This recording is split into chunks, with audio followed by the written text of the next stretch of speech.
Pada prinsipnya kami dari putra-putrinya Pak Tarno, Mr. Tarno ya, berharap kerjasamanya. Kami juga sudah bangun komunikasi dengan Dinas Sosial.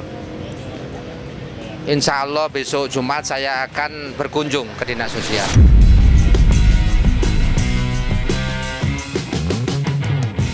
Lagi tidak henti-hentinya ke Mbak Dewi, saya mohon dengan sangat, mohon direspon. Kami membuka ruang komunikasi secara terbuka untuk kebaikannya Pak Tarno.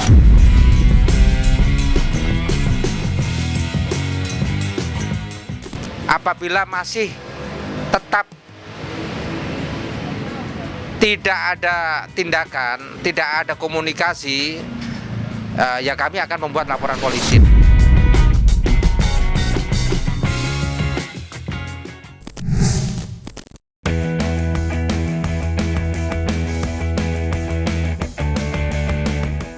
Polemik panas dalam keluarga pesulap ternama Pak Tarno hingga kini masih menyisakan kisah pilu tak bertepi.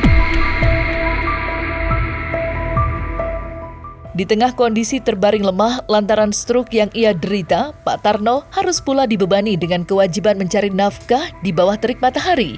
Hal itulah yang mendorong putra-putrinya untuk mengambil langkah tegas. Buktinya, putra-putri Pak Tarno lagi-lagi melayangkan somasi kepada istri muda sang pesulap, yakni Dewi. Dengan harapan, Dewi segera menyerahkan Pak Tarno ke tangan keluarga. Seperti diketahui, ini bukanlah kali pertama putra-putri Pak Tarno melayangkan somasi kepada Dewi. Namun, apa mau dikata, hingga detik ini, somasi itu tak kunjung diindahkan oleh Dewi. Lantas, mungkinkah pihak keluarga Pak Tarno siap melibatkan Dinas Sosial dalam kasus ini? Serta sudah sejauh manakah pula perkembangan somasi yang dilayangkan putra-putri Pak Tarno?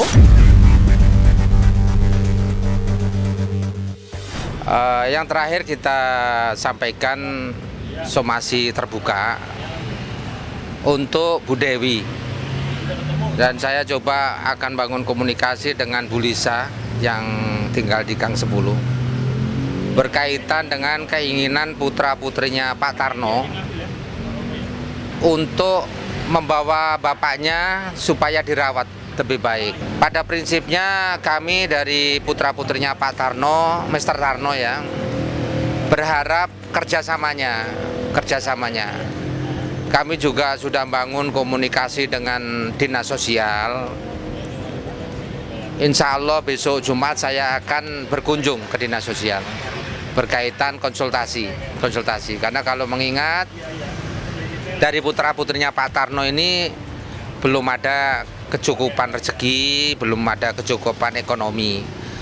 Hasil dari komunikasi sementara mungkin kita akan membangun komunikasi dengan Dinas Sosial. Lagi tidak henti-hentinya ke Mbak Dewi, saya mohon dengan sangat, mohon direspon.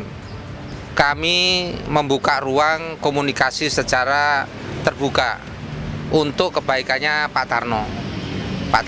Dan syukur alhamdulillah saat sekarang Pak Tarno sudah tidak ada kegiatan jualan. Saya berharap sesegera mungkin kita hantarkan Mr. Tarno ini ke tempat yang lebih baik. Ya, apabila dari Mbak Dewi tetap melakukan aktivitas yang sebenarnya tanpa disadari dalam kegiatan baik itu TikTok, video yang secara nyata dan tidak terpungkiri mengambil video Pak Tarno dalam kondisi yang sakit, itu terus terang kami dari putra-putrinya sangat keberatan. Apabila masih tetap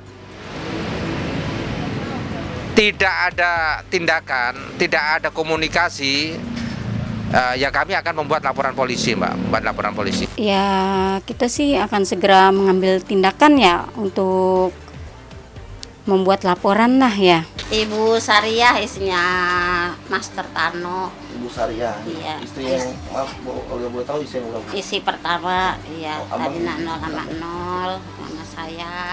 Susah belangsaknya, susah senangnya sama saya. Bisa kalau memang mendominasi, tidak boleh menjenguk, menghalang-halangi. Ya kan itu bapak biologisnya dari istri sah.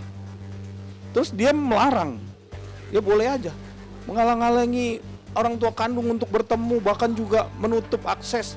Itu kan bentuk suatu kejoliman kan.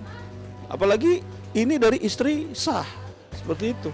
Boleh, laporkan saja. Terus yang tidak kalah pentingnya, saya menghimbau kepada rekan-rekan, sahabat, manakala di saat Mr. Tarno jaya, baik itu teman, sahabat, barangkali ayo kita dukung Mr. Tarno untuk mendapatkan pelayanan kesehatan, pelayanan yang maksimal. Jadi saya lebih condong kami akan berkomunikasi dengan Dinas Sosial, dalam hal ini Dinas Sosial Jakarta Utara ya Mbak.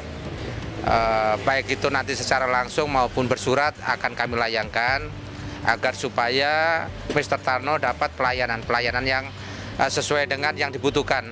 Apakah itu tentang kesehatannya, tentang situasi psikologinya. Karena saya lihat saat sekarang ini kondisi Mr. Tarno ini kelihatannya ya sudah mulai berkurang ya Mbak ya. Dari terakhir kita ada rasa secara, ada senyum dan sebagainya. Nah tentu kita membutuhkan pihak-pihak yang memang konsentrasi dalam bidang kesehatan, psikologi dan sebagainya. Itu barangkali.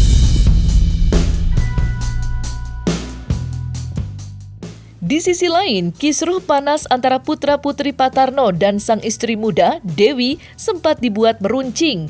Lantaran beredarnya tudingan miring yang menyebut Dewi sudah membawa lari sang pesulap ke kampung halamannya, yakni kota Indramayu. Tentu saja hal itu sempat memancing rasa tidak suka dari keluarga Pak Tarno. Namun untungnya, desas-desus kurang menyenangkan itu tidak terbukti kebenarannya. Usai Dewi memberikan klarifikasinya kepada tim Cumi-Cumi lewat sambungan telepon, di mana kala itu ia memberikan penjelasan bahwa dirinya dan Pak Tarno memang sempat berkunjung ke Indramayu, namun bukan untuk menetap, melainkan sekedar menemui keluarga. Lantas seperti apa tanggapan pihak kuasa hukum putra-putri Pak Tarno, serta bagaimanakah pula klarifikasi dari Dewi?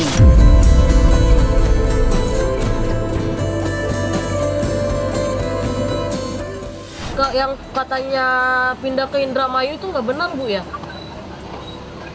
Saya cuma main sehari. Karena ada keluarga, jadi saya balik lagi. Memang beredar ada informasi kalau Pak Tarno dibawa ke Indramayu.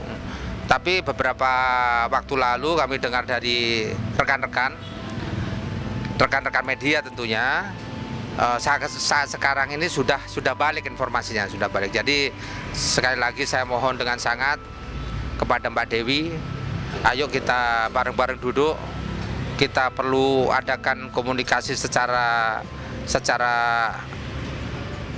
baik ya. Karena biar bagaimanapun juga saat sekarang Mbak ini adalah istrinya Pak Tarno, sementara putra-putrinya ini mengharapkan ada perbaikan pelayanan maupun pelayanan baik itu pelayanan kesehatan ya kan, terus juga berkaitan tempat tinggal yang manakala Pak Tarno saat sekarang ini masih terbebani ya Mbak.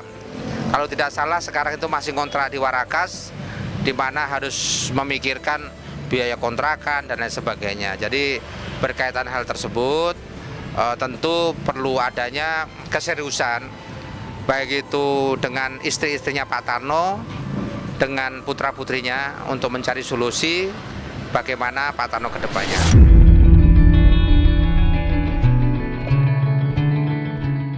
Berbicara soal kisruh yang melibatkan putra-putri Pak Tarno dan istri mudanya Dewi memang tak lepas dari uang donasi. Seperti diketahui, belum lama ini Pak Tarno sempat menerima bantuan dana dari sederet rekan-rekannya di panggung hiburan, seperti Raffi Ahmad hingga Atta Halilintar demi biaya pengobatan. Namun, menyaksikan kondisi Pak Tarno yang tak kunjung membaik, pihak keluarga pun dikabarkan menaruh curiga jika uang itu sudah dikuasai oleh pihak-pihak tak bertanggung jawab.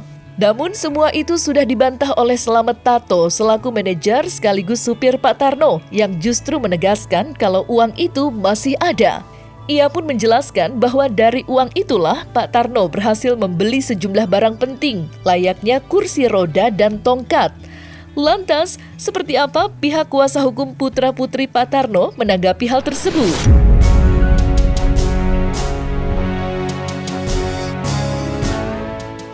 Kalau saya menanggapi tidak sejauh itu ya Mbak.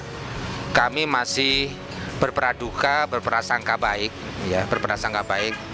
Karena biar bagaimanapun juga komunikasi Pak Tarno dengan Selamat Tato selama ini baik-baik saja. Begitu juga dengan Bu Dewi. Ya, alhamdulillah, terima kasih saya ucapkan untuk Bang Raffi Ahmad nih ya, yang sudah membantu Master Tarno. Tapi itu nominal uangnya terjangkau. Tidak ada ratusan juta, tidak ada puluhan juta. Hanya 5 juta rupiah dikasih sama Bang Raffi Ahmad. Tidak ada lebih.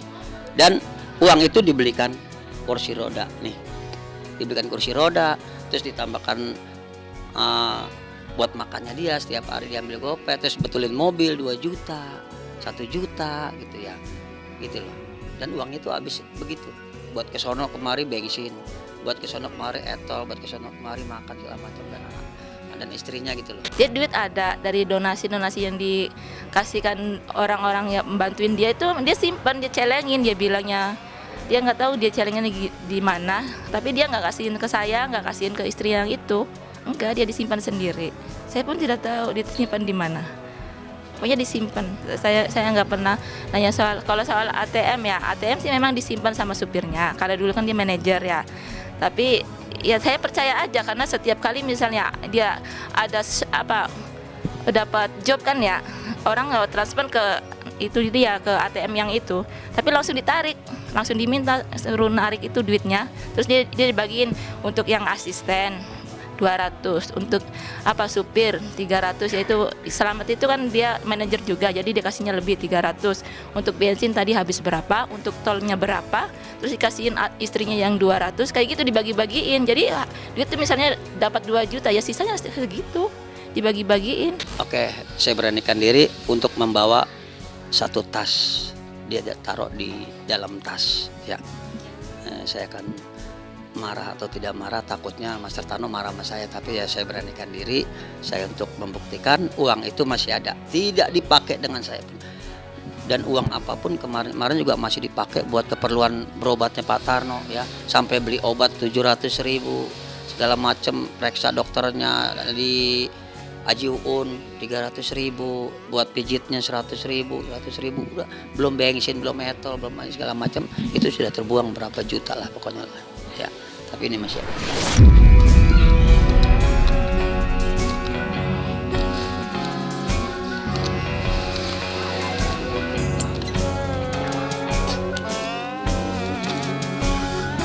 Ini masih ada uang di sini. Master Tarno selalu nyimpennya di sini. Ada 3 tas. Sebentar, ini warna apa lihat ya. Tapi istrinya pun nggak tahu, istrinya taruh di sini nggak tahu. Lihat ya.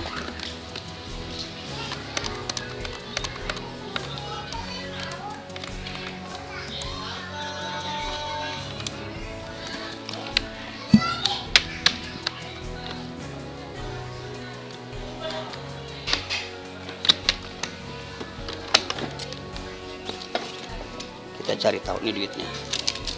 Ya, masih ada. Kita nggak makan, Mbak Dewi pun nggak makan ya, jadi nggak bilang itu dimakan sama Selamat atau sama Dewi. Ini uangnya masih ada. Ini yang kita polos, tidak ada ya, nggak ada gambar.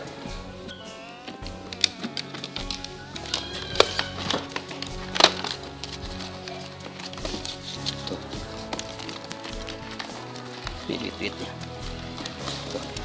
Ada semuanya. Jadi nggak dimakan, ya itu asal Anda tahu semuanya. Amanah orang, saya takut. Kalau saya jahat, ngeri dibawa mati. Jadi kita tanamkan niat dan kebaikan kita, jangan kejahatan dan keburukan kita tanamkan. Buang.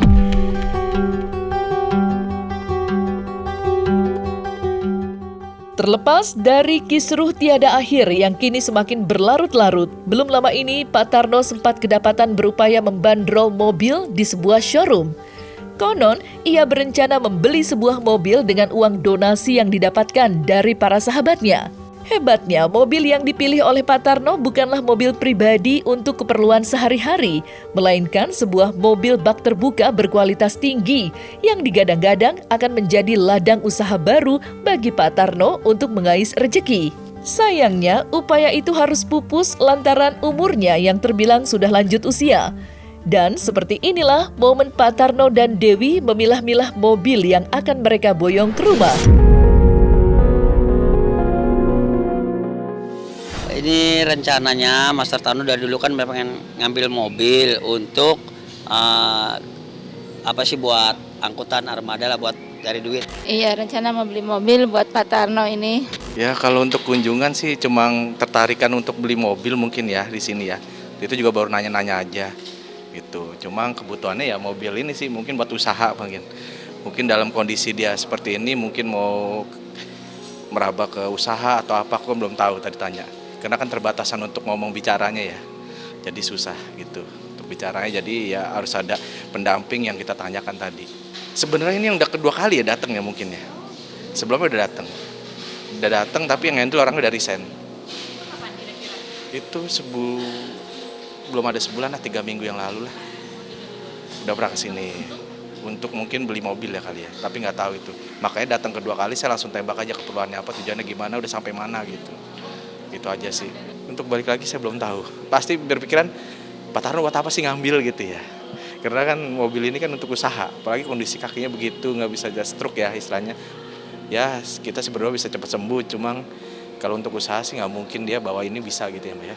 Karena kan kopling juga manual. Ini datang kedua kali mungkin emang nggak tahu dari Bapak Tarno sendiri yang pengen banget, atau dari Pak Slametnya, atau dari istrinya nggak tahu juga. Kalau emang mobil buat pribadi mungkin yang bagus-bagus banyak gitu. Cuma ngeruntuknya ini mobil lastback buat usaha. Iya buat usaha. Nah itu dia mungkin ya niatnya baik sih buat usaha.